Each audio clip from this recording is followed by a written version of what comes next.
নমস্কার, welcome to our channel Bengali homestead life. আর অনেক দিন পর আবার ভিডিও নিয়ে আসলাম, তার কারণ মাঝখানে অনেকটাই ব্যস্ততা ছিল, যার জন্য ভিডিওগুলো ছাড়া হয়নি। আর এই ভিডিওগুলো অনেক দিন আগেরই, প্রায় সব জমে জমে আছে, শেয়ার করবো সেটা আর হয়ে ওঠে না। তো যাই হোক, এখন একটু সময় পেয়েছি, যার জন্য আপনাদের সাথে ভিডিওগুলো শেয়ার করছি। এই ভিডিওটা ডিসেম্বরের সাইডে, তো এটা ছিল সারদা স্কুলের কম্পিটিশন, মানে সারদা ইংলিশ মিডিয়ামের কম্পিটিশন ছিল। তো তার জন্য অনেকগুলো পরপর সাজানো ছিল, তো সবগুলো হয়তো তো ভিডিওতে নেই, যে কটা আছে সব সে কটা আপনাদেরকে দেখাচ্ছি। এটা ছিল ওর কাজ, এই গয়নার জুয়েলারিগুলো সবই আমি বানিয়েছিলাম, ওরা আমাকে বলেছিল বানাতে, তো সেইগুলোই বানালাম। আর ওকে নাচের দিন মেকআপও করেছিলাম। তো যাই হোক, এটাও ফাইনাল লুক, দেখুন কেমন লাগছে। আশা করি আপনাদের ভালো লাগবে, কারণ এই জিনিসগুলো প্রত্যেকটা জিনিসই আমার কাছে না বারবার করে প্রত্যেকবারই চ্যালেঞ্জ হিসেবে আসে, যে আমি ব্যাপারটাকে করতে পারবো কি না। তো খুব ভালোও লাগে, আর তার সাথে এনজয় পাই, যে এনজয় হয় ব্যাপারটাকে নিয়ে, যে এত সুন্দর করে ব্যাপারটাকে করতে পারি। যাই হোক, এবার আপনাদের উপরে দেখুন আপনাদের কেমন লাগছে। যাই লাগছে অবশ্যই কমেন্টে ভালো জানাবেন। আর এটা ছিল পরের দিনের সকালের কাজ। এটা স্কুলের ম্যামেরই মেয়ে, তাকেই সাজিয়েছিলাম। তো যাই হোক, খুব পুচকি একটা বাচ্চা মেয়ে, ওকে দেখে মনে হচ্ছে বড় বড় সিঁদুর পরার পরে, কিন্তু একদমই ছোট্ট, মানে ছোট বলতে গেলে খুবই ছোট, প্রায় হয়তো 5 বছর বয়স। আর তারপরে আসলাম ওকেও সাজাতে, ওরও কম্পিটিশান ছিল। ওকে হয়ে যাওয়ার পর একে আসলাম, ও কি একটা সেজেছিল জানি না, নাচের জন্যই সেজেছিল। যাই হোক, খুব মিষ্টি দেখতে, আর মুখটা দেখুন, বেশ ভালো লাগছিল। তো যাই হোক, এরপরে ছিল বিকালবেলা আমার একটা পার্টি মেকআপ। তো সেই পার্টি মেকআপটাতে আমি দিদিকে সাজিয়েছিলাম, এটা হচ্ছে অনিদি, আমার স্টুডেন্টের মা। তো যাই হোক, ওকে সাজিয়েছিলাম, এটা ছিল ওর ফাইনাল লুক। বিয়েবাড়ি ছিল ওদের, তাই জন্য সেজেছিল। আর কোথাও গেলে পরে, বিয়েবাড়িতে গেলেও আমার কাছেই সাজে সব সময়। আর এটা ছিল তার পরের দিন সকালে, এটা এও ছিল সারদা স্কুলের কম্পিটিশনের একটা সাজ। তো যাই হোক, এই যে মাথার যে গয়নাগুলো দেখছেন, কানের এই সব টিকলি ফিকলি যা আছে গলার, সবই বানিয়েছিলাম। তারপরে ছিল আবার এখানে সিঙ্কার কাজ। সিঙ্কা এখানে ওডিসির উপরে একটা বেস করে নাচ করছিল, যার জন্য ওর লুকটা এরকম ছিল। খুব ভালো লাগছিল দেখতে ওকে। ক্যামেরাতে হয়তো অতটা ভালো লাগছে না, বা ক্যামেরাটা আমার অত ভালো না, তাই জন্যই হয়তো একটু আমি বোঝাতে পারছি না আপনাদেরকে, কিন্তু সামনাসামনি খুব ভালো লাগছিল দেখতে। যাই হোক, তো এরপরে আরও অনেক কাজ আছে যেগুলো আপনাদেরকে দেখাবো। এটা হলো এটাই লাস্ট কাজ ছিল, আর এটা ছিল শেষে একদম, মানে সেদিন রাত্রেবেলা ছিল। আর একে সাজাতে অনেকটা দেরি হয়ে গেছিলো আমার, মানে এদের কম্পিটিশন শুরু হয়ে গেছিলো, দুজন অলরেডি স্টেজে পারফর্ম করে ফেলেছিল। তারপর ওকে আমি রেডি করতে গেছি, আর ওরা খুব তাড়াহুড়ার সাথে রেডি করে দিয়ে তারপর ওরা মানে যায় আর কি কম্পিটিশনে। যাই হোক, তারপরে একটা অর্ডার ছিল আমার বাড়িতে, এই যে পালকটা বানাতে হবে। সেন্ট জেভিয়ার্স স্কুলের একটা প্রোগ্রাম ছিল বাচ্চা, তো তারই এই পাখনাটা বি বানাতে হতো, অ্যাকচুয়ালি মৌমাছি। তো এইটা ছিল, আমি আর বুদ্ধি পাচ্ছিলাম না কী করবো। যাই হোক, তারপরে এটা করি আর কি। তো লাস্টে শুনেছিলাম নাকি সবটাই ভালো ছিল, সুন্দর হয়েছিল। যাই হোক, তার সাথে একটা অর্ডার ছিল, এটাও বানিয়েছিলাম। এটা ছিল হচ্ছে একটা থিমের উপরে, একটা কৃষ্ণ ঠাকুর সাজানো, কৃষ্ণ ঠাকুর একটা যুদ্ধ টাইপের ব্যাপার হয় সেই জায়গাটাতে আর কি ছিল জিনিসটা, জানি না কী ব্যাপারটাকে পিকচার দিয়েছিল আমাকে, সেই পিকচারটার উপরে বেস করে আমি এই গয়নাগুলো বানিয়েছিলাম। তার সাথে তরোয়ালও ছিল, কৃষ্ণের হাতে একটা তরোয়ালও ছিল। যাই হোক, জানি না কী ব্যাপারটা, মানে একটা থিম হয়তো ছিল, সেই থিমের উপরেই বেস করে এই ব্যাপারটা হয়েছিল। যাই হোক, একটা যুদ্ধ টাইপের, কৃষ্ণ ঠাকুর যুদ্ধ করতে হচ্ছে সেই বিষয়টাকে এখানে তুলে ধরা হয়েছিল। তো এই ব্যাপারটা পুরোটা বুকের মধ্যে, কোমরের মধ্যে সেট করা, হাতের মাথার তরোয়াল ছিল, আর তার সাথে ছিল রবীন্দ্র নৃত্যের একটা গয়না, যেই গয়নাটা আমি এখন রেডি হয়নি, রেডি হলে আপনাদেরকে দেখাবো।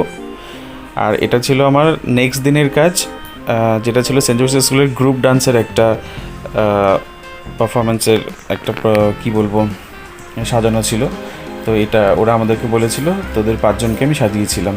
আর খুব মিষ্টি ছিল মেয়েগুলো, বেশ কোঅপারেট করেছে আর খুব ভালো ছিল। যাই হোক, আর এরপরে ছিল হচ্ছে আমার এখানে উপদ্রুতির সাজ।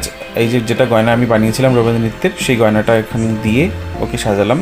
আর এগুলো সব অ্যাচিভমেন্ট। এখানে হচ্ছে রবীন্দ্র নৃত্যের যে এটা সাজটা ছিল, এটা ছিল একদম সকালবেলা কম্পিটিশানটা ছিল। আর তার সাথে সাথে আবার আরও একজনের ছিল যার নাম হচ্ছে মৌমিতা।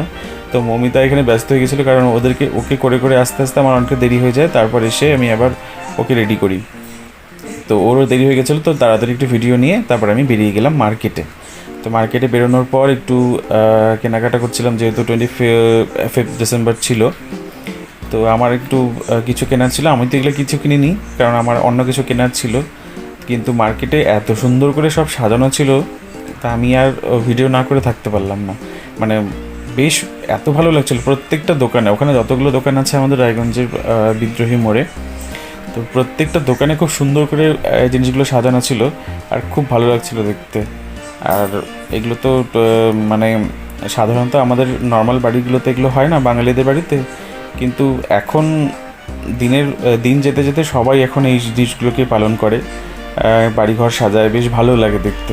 তো আমারও ইচ্ছে হয়েছিল যে আমিও একটু কিছু নিই। তো আমিও নিয়েছিলাম কিছু একটা, যেটা করা হয়নি। যাকে তারপর ওখানে বাজারঘাট করে আমি আসলাম হচ্ছে ওদের 3 জনকে সাজাতে। এটা ছিল হচ্ছে আমাদের রায়গঞ্জে গাইড বলে একটা কোচিং সেন্টার আছে। তো সেই কোচিং সেন্টারের ওরা 3 জন ছাত্রী, এবং সেই কোচিং সেন্টারের কী বলে বর্ষপূর্তি উৎসব ছিল, বাৎসরিক উৎসব ছিল। সেটাতেই ওদের পারফরমেন্স ছিল, তো সেটাই আর কি ওদেরকে সাজিয়েছিলাম। যাই হোক, ওরা সবাই বলছিল খুব ভালো হয়েছে। আর ওদের বেশি কি বলবো, ওদের থেকে ওদের মারা বেশি এক্সাইটেড। মানে আমি ঠিক বলে বোঝাতে পারছি না। ওদের কথাগুলো দিলে হয়তো ভালো হতো, কিন্তু কি বলুন তো, পাশে না গান বাজছিল, কিছু একটা প্রোগ্রামের জন্য গান বাজছিল, যার জন্য আর দিলাম না, কারণ শুধু শুধু কপিরাইট পড়বে। তো যাই হোক, এই ছিল ওদের ফাইনাল লুক। আর এরপরে ছিল আমাদের মমের জন্মদিন। মমের জন্মদিনের দিন আমরা চলে এসেছিলাম। আর ওকে এই সোয়েটারটা যেটা পরে আছে, এটা আমি গিফট করেছিলাম।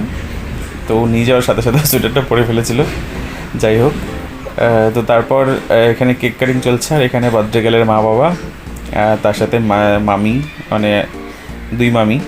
যাই হোক, এখানে তারপর আশীর্বাদ পর্ব শুরু হলো। মানে খুব লিমিটেড লোক নিয়ে হয়েছিল, শুধুমাত্র একদম ক্লোজ যারা, তাদেরকে নিয়েই জন্মদিনটা করা হয় আর কি। যাই হোক, এই যে আমাদের দিব্যবাবু, ছোট্ট, মানে আমাদের মমের ছোট ভাই। যাই হোক, আর এখানে গান চলছিল, মানে বার্থডে গান চলছিল, যার জন্য এখানকার ভিডিওটার সাউন্ডটাও আপনাদেরকে দিতে পারলাম না। বেশ মজা করছিল। দিব্যর কথা শুনলে পরে আমাদের হাসতে হাসতে পাগল হয়ে যাবেন। দেখুন, নিজে কথা বলছে, নিজেই হাসছে। যাই হোক, তো পাশে ছিল হচ্ছে বৈদিক, আর ওই পাশে আছে আন্দিজ, আর ওই পাশে দাঁড়িয়ে আছে অভ্র, মানে মমের বড় ভাই। এখানে এখন মমের মামি আশীর্বাদ করছে, তারপরে বাবা মা আশীর্বাদ করছে, তারপরে কেক কাটিং হবে। তো বেশ মজা করে দিনটা কেটেছিল। তারপর একটু খাওয়া দাওয়া ছিল, যেটা খাওয়া দাওয়ার ভিডিওটা করা হয়নি, কারণ অনেকটাই লেট হয়ে গেছিলো আমাদের। যাই হোক, এবার আমাদের ম্যাডাম আশীর্বাদ করে নিচ্ছে একটু।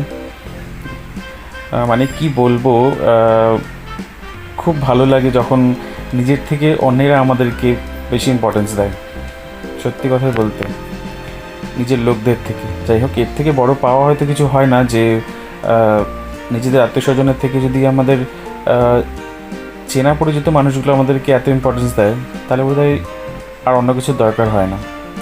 যাকে সেটা বড় কথা না, কি বলবো, হয়তো ভালো মানুষজন্যই, ভালো মানুষের মতোই এই ব্যাপারটা হয়, আর কিছু বলার নেই এখানে। যাকে ইমোশনাল ব্যাপার-স্যাপার। যাকে, তো এবার কেক কাটিং চলছিল, আর কেক কাটিংয়ের পরেই ছিল আমাদের খাওয়া দাওয়া। আর তারপর আমরা চলে আসি বাড়িতে। আর এরপরে আরও ভিডিও আছে, যেগুলো আপনাদের সামনে অবশ্যই তুলে ধরবো। তো আজকে এই পর্যন্তই।